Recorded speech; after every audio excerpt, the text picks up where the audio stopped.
उर्दू ह्या शब्दाचा अर्थ काय? तर उर्दू म्हणजे छावणी. तर उर्दू भाषा म्हणजे छावणीची भाषा. ज्या वेळेला उत्तर भारतामध्ये तुर्की मुसलमानांचं राज्य आलं त्यावेळेला कुठेतरी जिथं त्यांची छावणी पडायची तर त्या ठिकाणी संवाद होणं आवश्यक असायचं. आणि मग अशा वेळेला तुर्की मिश्रित, अरबी मिश्रित, फारशी अशा सगळ्या शब्दांमध्ये हिंदी क्रियापद लावून असं काहीतरी एक नवीन प्रकारची भाषा उदयाला आली, तिला उर्दू भाषा असं त्यावेळेला म्हणतात. अर्थात उर्दू भाषेला राजमान्यता कधी मिळाली? तर साधारणतः आपल्याला वाटतं की उर्दू ही भारतात प्राचीन काळापासून वगैरे आहे, तर तसं काही नाही.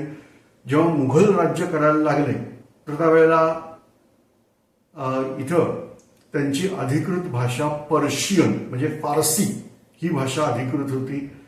जेव्हा इराणचा बादशाह नादिरशाह ह्यांनी भारतावरती आक्रमण केलं आणि मुघलांना फार वाट लावून टाकली, त्यावेळेला मुघल दरबाराला साक्षात्कार झाला की आपण ह्या लोकांची, कारण शेवटी पर्शियन हे परके आहेत आपल्यासाठी, त्यांची भाषा आपण का बोलायची?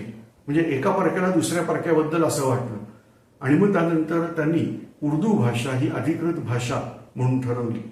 तर या रीतीने उत्तर मोगलाईच्या काळामध्ये उर्दू भाषेला अधिकृत भाषा असं स्थान मिळालं.